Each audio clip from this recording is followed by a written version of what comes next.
Assalamu alaikum, my dear students. Today we are going to discuss about a topic titled neutralization. So first of all, we have to discuss what is the exact definition of neutralization, and in the later we have to discuss what are the different daily life uses of this neutralization reaction. So my dear students, first of all we have to clarify about the definition of neutralization. Neutralization is actually the reaction between an acid and an alkali, which is also called base. And when acid react with alkali or base, it forms a salt and water. This neutral solution of salt and water is called as neutralization reaction. In simple words, we can say that when an acid reacts with an alkali and it forms as a salt and water, this reaction is called as neutralization. And in simple words, we can say that this is actually the formation of salt by the reaction of acid and alkali. जी, तो बेटा simple अल्फाज में हम कह सकते हैं जब भी कोई एसिड किसी अल्कली के साथ रिएक्ट करके साल्ट और वाटर बनाता है, इस चीज़ को हम क्या कहते हैं? न्यूट्रलाइजेशन रिएक्शन कहते हैं। और ये कि हमारे पास मुख्तलिफ़ किस्म के इसकी एग्ज़ाम्पल्स भी मौजूद हैं, जिनमें से एक एग्जांपल ये आपके सामने नज़र आ रही है कि in which hydrochloric acid react with an alkali sodium hydroxide and it forms salt NaCl and along with water. Similarly, when hydrobromic acid react with potassium hydroxide, which is an alkali, it forms potassium bromide, which is also a salt, along with water. So any reaction in which acid react with alkali or base and it forms salt and water, this is called as neutralization reaction. Ji, my dear students. Again, the same concept is again repeated in the slide which is on your screen, that when an acid which is HCl react with potassium hydroxide, which is a base, and it forms potassium chloride along with water.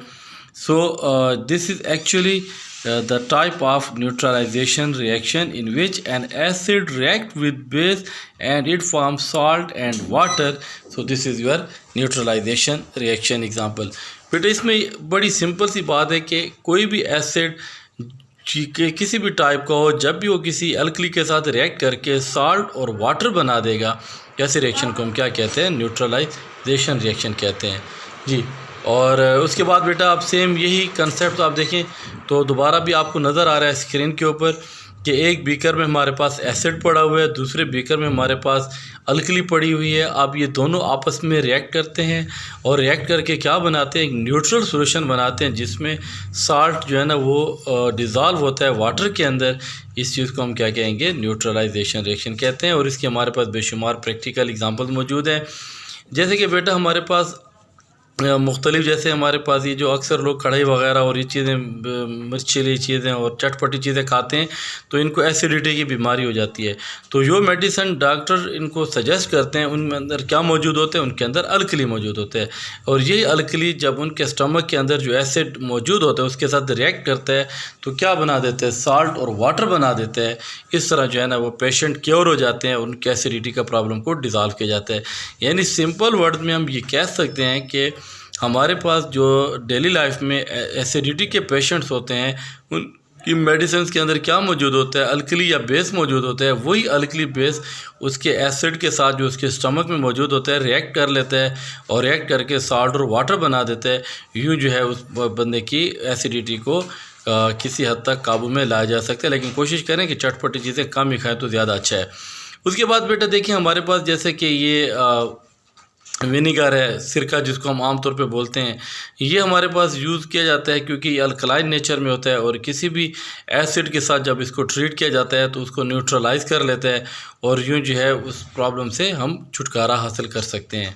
तो ये बेटा हमारे पास दूसरी daily life की example होगी। इस तरह बेटा जितने भी चूंटियाँ वगैरह होती हैं या ये जो भीड़ होती है, जैसे ये जिसको हम क्या कहते हैं? बम्बरे कहते हैं पश्तो में और सराइकी में नींबू कहते हैं।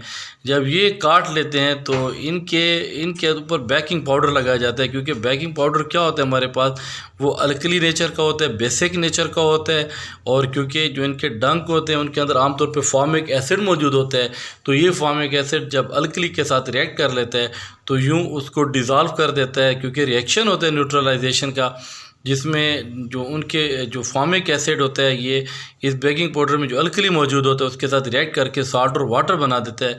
इस तरह जो है ना वो पेशेंट को एक रिलीफ मिल जाता है। इसी तरह अगर आप बेटा डेली लाइफ में और मुख्तलिफ एग्जांपल देखें, जैसा कि हमारे पास टूथपेस्ट मौजूद होता है, तो हमारे पास बेटा जो टूथपेस्ट होता है ये बेसिकली बेसिक नेचर का होता है, यानी अल्कली नेचर का होता है, और हमारे मुंह के अंदर जो मुख्तलिफ़ किस्म के बैक्टीरिया एसिड प्रोड्यूस करते हैं, ये जो पेस्ट होता है ये जिसके अंदर बेस या अल्कली मौजूद होता है, ये उस एसिड के साथ रिएक्ट करके वंस अगेन न्यूट्रलाइजेशन कर लेता है और उस एसिड को कन्वर्ट कर देता है सॉल्ट और वाटर में, जिससे वंस अगेन आपको एक रिलीफ मिलता है। तो इस तरह बेटा हमारे पास मुख्तलिफ़ किस्म की एग्ज़ाम्पल्स मौजूद हैं डेली लाइफ में। इसके अलावा भी मुख्तलिफ़ एग्ज़ाम्पल्स मौजूद होती हैं जिसमें हम एसिड को रिएक्ट कर लेते हैं किसी भी अल्कली के साथ, या अल्कली को रिएक्ट करते हैं किसी भी एसिड के साथ, और उस तरह सॉल्ट और वाटर बन जाता है और न्यूट्रल सोल्यूशन बनता है। इस पूरे प्रोसेस को हम क्या कहते हैं? न्यूट्रलाइजेशन कहते हैं। बेटा इसकी प्रैक्टिकल एप्लीकेशन बहुत ज़्यादा मौजूद हैं। आपने इस कंसेप्ट को बहुत अच्छी तरह क्लियर करना है कि न्यूट्रलाइजेशन क्या होता है और इसके डेली लाइफ की एप्लीकेशंस हमारे पास क्या होती हैं। आप अपने चैप्टर को पढ़ें, इसकी रीडिंग करें। कोई बात समझ ना आए तो आप दोबारा मुझसे कंसल्ट कर सकते हैं। Thank you my dear students. अस्सलाम।